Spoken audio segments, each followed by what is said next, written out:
Good evening. Today my informative speech will be about NCAA Division I men's college football, Power 5 versus Group of 5 conferences. Can I begin with what are some of you guys' favorite college teams? How about you? Michigan. Bowling Green. Now, what are some of the qualities that make you interested in that team? I go to Bowling Green.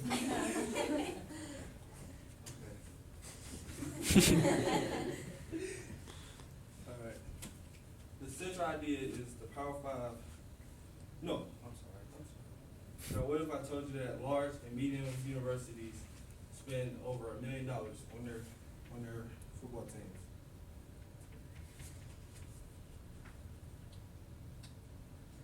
Some important facts are that the Division I men's football team is worldwide watched around the world, and according to the ESPN sources, the percentages in Power 5 conference schools have tripled in income in the Group of 5 schools, and I'll name the Group of 5 schools later on in the slides.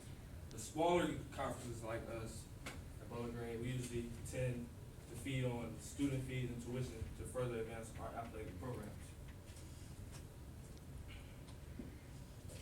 And here are the net revenue graph. As you can see, it tripled from 2008 all the way down to 2015.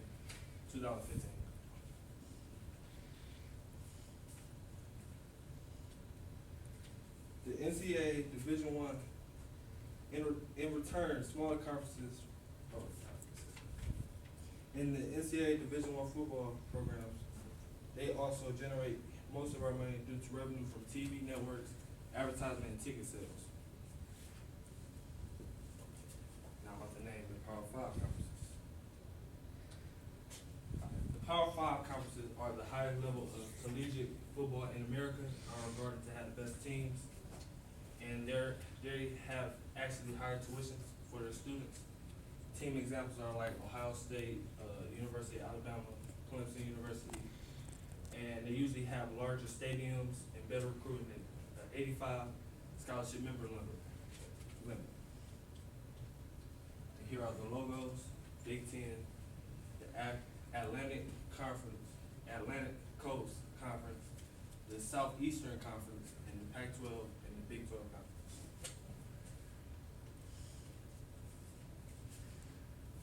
The Group of 5 schools. Now, Bowling Green is part of the MAC, which is the Mid-American Conference, and the schools they still play at a high level in college in America, but tuition is very based upon the school size. And programs usually in the Group of 5 conferences usually tend to feed on student fees for ticket sales and income and revenue. The conferences are Mid-American Conference, the Metro Atlantic Athletic Conference, and the Sun Belt Conference, and the Conference USA and the Mountain West Conference. ESPN ranked the nation's richest athletic departments in the Power 5, pulled in a record of over $6 billion last year. And both Power 5 and Group of 5 conference schools each saw about 50% increase in net revenue during the 8-year period. Among the Power 5 school conferences such as the SEC, the Big Ten, ACC, Big 12, and Pac-12, subsidized sources made up 5% of their budget. Ticket sales are a great source of revenue, but also come from guarantees, television, sponsorships, boosters, student fees, and state government support, which receive millions from tax dollars. Okay, here are some of the highest paid universities in these categories. Texas A&M had brought in $192,608,876 in revenue last year, and the University of Texas had the highest ticket sales of $63,288,302 last year, and the University of Georgia and Alabama both spent over $1.3 million each on their football recruiting. And Ohio State led all football programs with coaching salaries, with 28,109,528. The gap between the conferences are very limited because the Group of Five conference combined revenue is about $2 billion, which is third of their elite peers. And the Group of Five conferences have tried keeping up with their peers by adding additional staff and increasing salaries to lure the best administrators and coaches.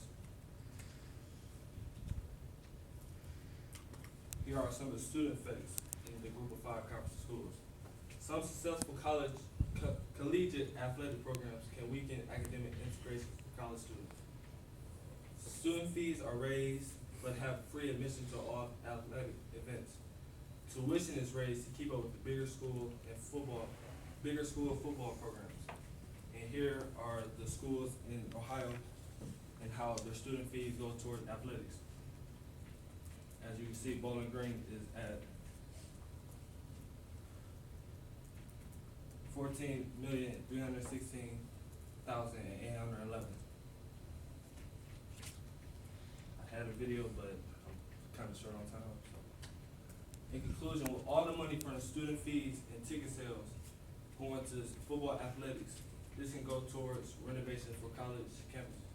Money can go towards other programs on campus like the music department, dorm halls, the new student libraries, and our study abroad students. And this can cut down on incoming and admitted students, tuition and fees for a better academic education. Thank you.